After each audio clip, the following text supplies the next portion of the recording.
What's up everybody, it's your coach Marwan from Marwan Killer Fitness. On today's video we're going to be talking about the ketogenic diet and whether you can build muscle on the keto diet.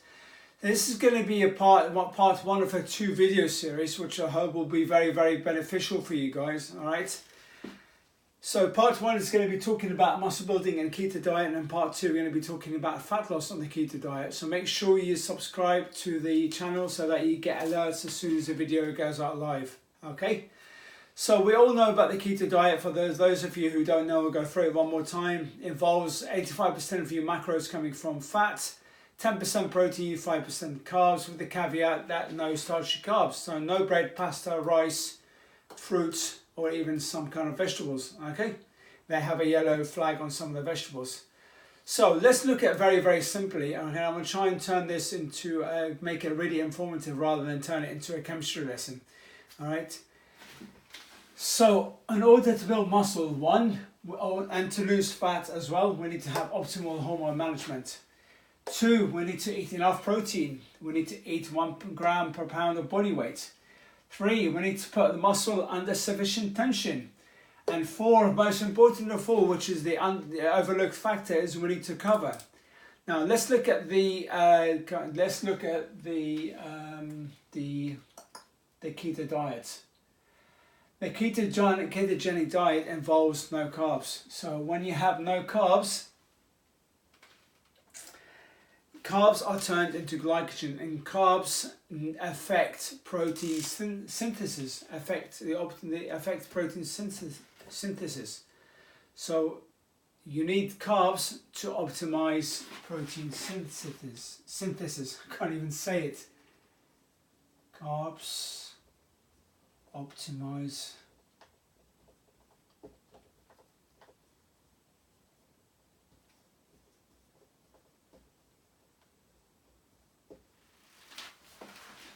Alright, so the carbs are muscle sparing and they also give you energy. If you haven't got carbs, you're not going to have the energy to train.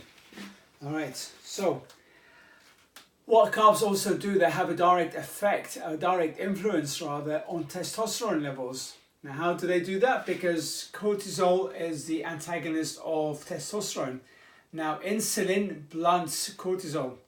So you go to the gym, you optimize your hormones, you build muscle, you release testosterone, IGF-1, serotonin, etc. Okay, cortisol does the complete opposite. It's anabolic to body fat and catabolic to muscle building.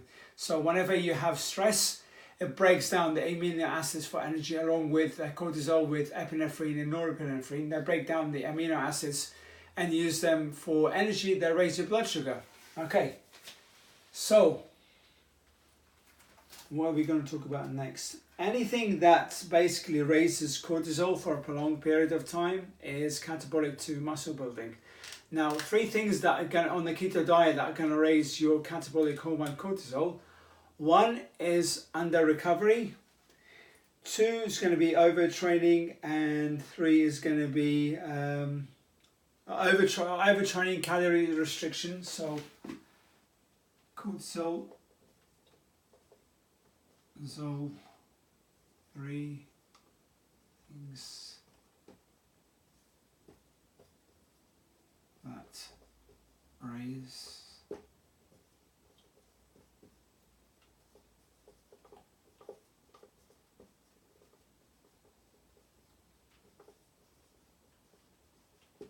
of time. Alright, so 3 things that release. 1 is going to be training with low carbs. Like we said, carbs are muscle sparing, and carbs also, insulin blunts the cortisol. 2 is going to be overtraining, and 3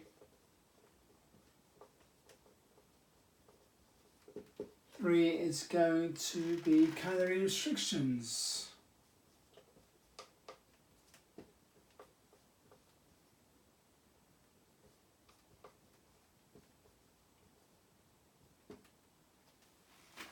Okay.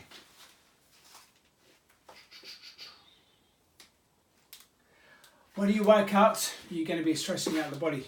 Okay.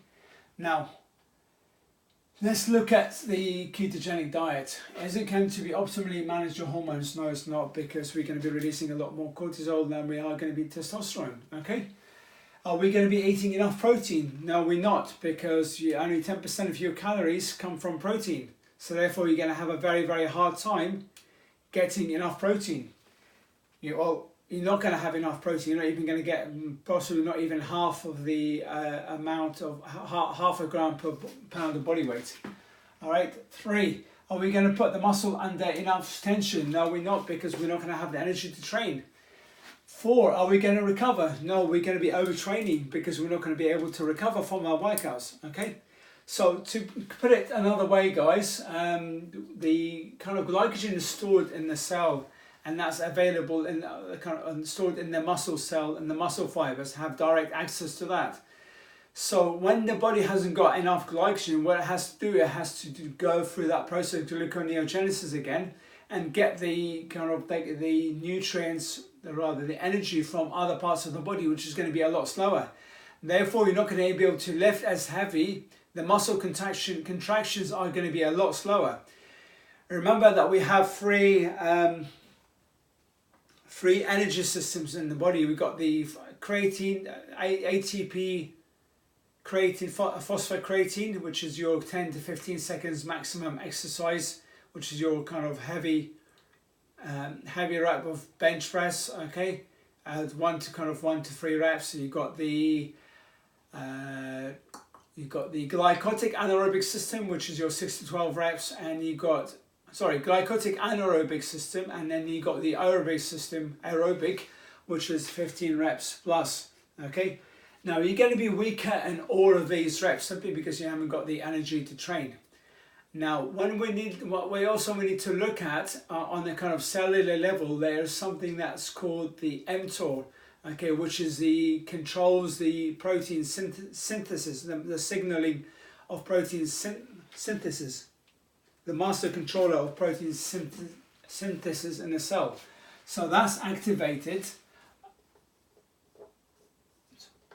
So mTOR is mechanistic target or mammalian target of rapamycin, okay, and activated by 3 things.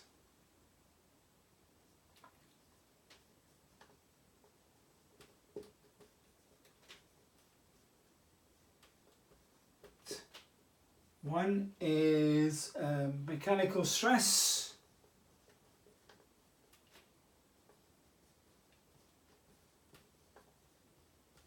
2 is going to be growth factors. And 3 is going to be amino acids.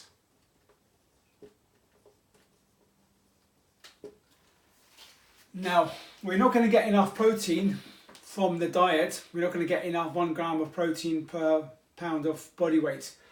We're not going to be optimizing the hormones, guys. Okay, because we're going to be releasing a lot more cortisol for prolonged periods of time, because of calorie restriction, because of training on low carbs, and because of overtraining, under recovery. Okay.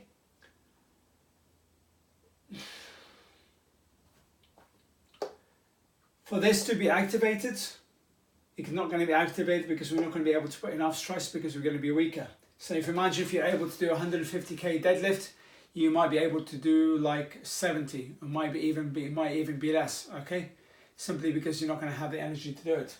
Growth factors, again, we're going to be releasing a lot more catabolic hormones, and amino acids. We don't have enough protein to make new muscles.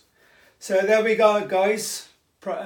This is all this stuff on what I'm going to do. Everything that I've talked about, I'll leave I'll leave a link to the literature and the science in the description box, so you guys can go through it. But to recap, no, we cannot build muscle on a ketogenic diet. Okay, you are going to be very, very pressed to actually hold on to the muscle that you have, let alone build a new muscle. All right. So I hope this was helpful, guys. Before I let you go, I want to teach you how to increase your testosterone levels naturally. Go to the description box again where it says download your free report. Click on that link, it'll take you to a download page where you enter your name, email address, and then you'll get your free report. Okay, how to naturally increase testosterone levels. So we've just talked about testosterone, which will be very, very beneficial for you. So again, leave me a thumbs up if you found this video helpful, and leave me a comment and let me know what videos you want me to do next, and I'll do my best. And again, subscribe to the channel so you get alerts as soon as the videos go live. We'll see you again soon. Bye for now.